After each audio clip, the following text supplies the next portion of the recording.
on. Hello, I'm author Paul Rushworth-Brown, and welcome to Bookfairaus Australia in Sydney, Australia.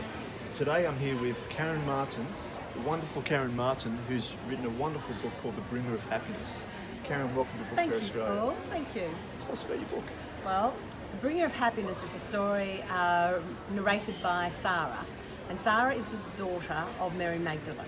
So it talks about her story in that she time travels. And she time travels into a young Cathar girl. And the Cathars, they lived in Montague in the 13th century. And they followed Mary Magdalene's teachings. And the French king and the Roman Christian soldiers, they wanted to obliterate the Cathars. They sort of saw them as heresy? Heretical? It's one of those words you can't get out. I can't get out. So she believes it's her destiny to save this young girl, to save her mother's teachings. Okay, wonderful.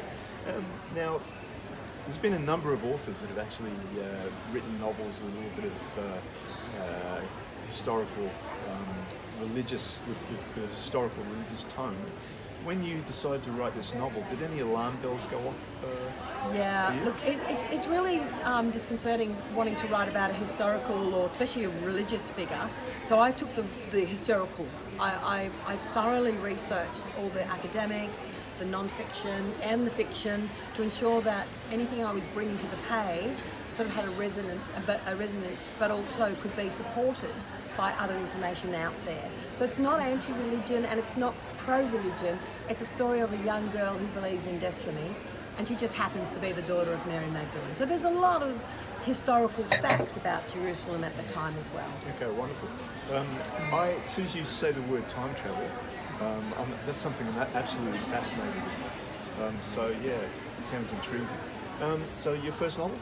No, this is the second. Second? Okay. Yeah. The first novel is a novel called Dance in the Labyrinth, and I wrote that when I was in Crete. I lived in Crete for a year. When I came back home, I couldn't settle. It was just really difficult, and I didn't want to live in Crete. I love it, but I didn't want to live there. So I wasn't quite sure what I needed to do, and I just received a redundancy. So I packed up my bags and I went on this tour to the south of France. And that's where I discovered the folklore about Mary Magdalene living in France. Okay, wonderful. Yeah, so that was the impetus for this story. Okay, so 2 novels under your belt. What do you think literary success is for you? Well, the Booker or the Pulitzer, we're going to take your pick, Nobel, fine. I think it varies. My background is in theatre, and I always created work that strove for transformation, that it would plant seeds for people to have a think and to challenge ideas gently, so people came to their own understanding. And I think in the books that I do, I just do the same thing. You just plant seeds and people bring their own stories to it. And if that helps them to transform and grow or move into kindness or whatever, then so be it.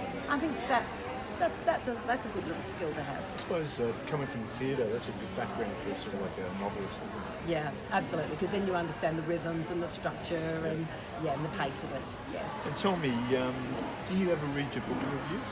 Yeah. Yeah. I mean, everybody gets good ones and bad ones. How do you deal with them? What's a bad one? A bad one? Oh, you're lucky. No,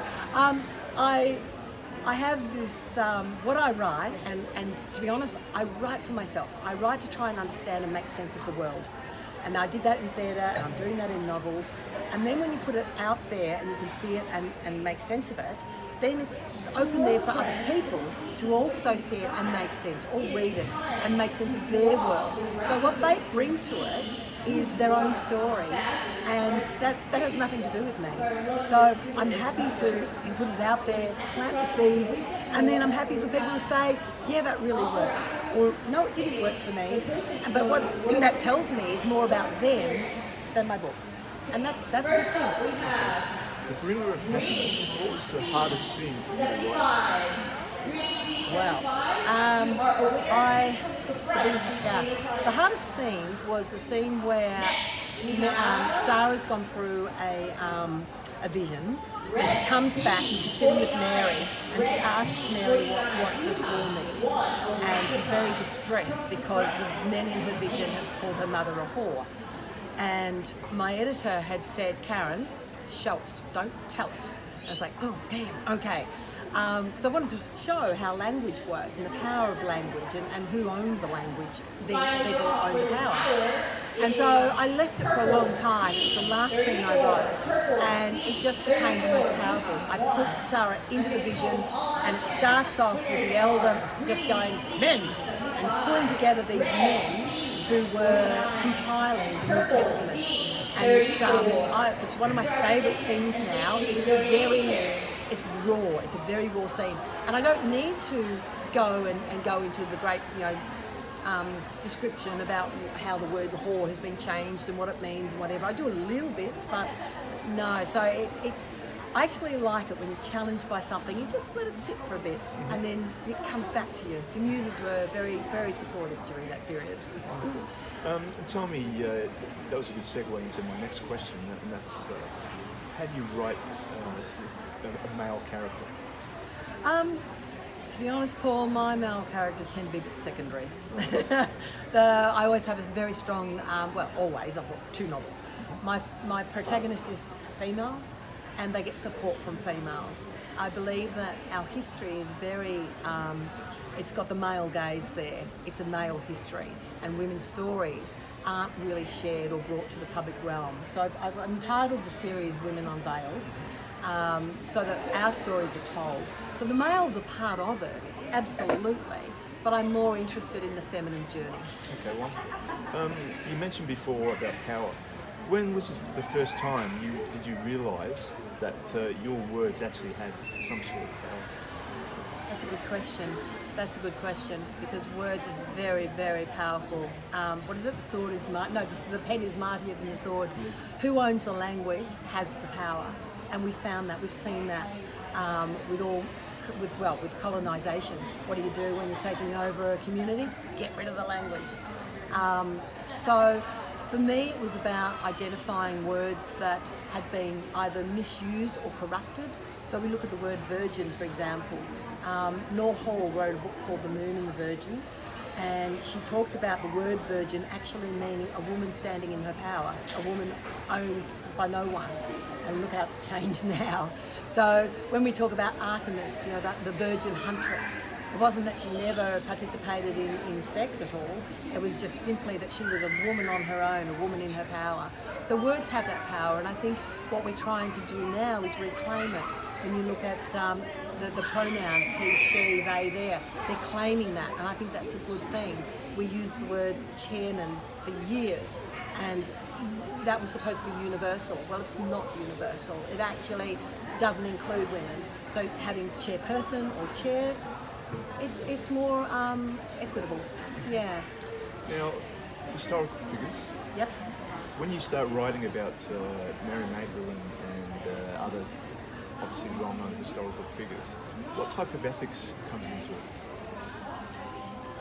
I learned this in one of the plays I did, the Women's Jail Project, where I had to do a lot of research because there was nothing in the public realm about these women who'd been incarcerated in an asylum.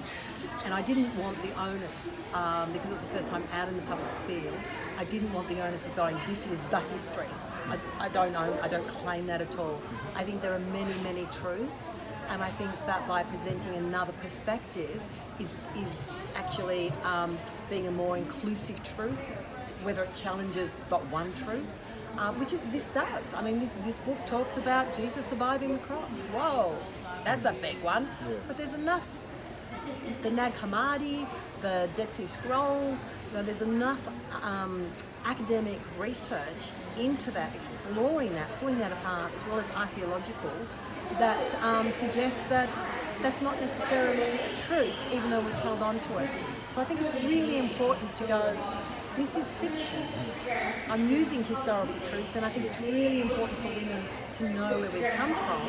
So I try to be as factual as I can, but ultimately it's just a work of fiction. Karen Martin, the author of The Bringer of Happiness, thank you very much for being with us. Thanks. Welcome to Bookfairaus Australia, and enjoy the rest of the weekend. Thanks, Paul. It's been a pleasure chatting with you. Thanks, Karen.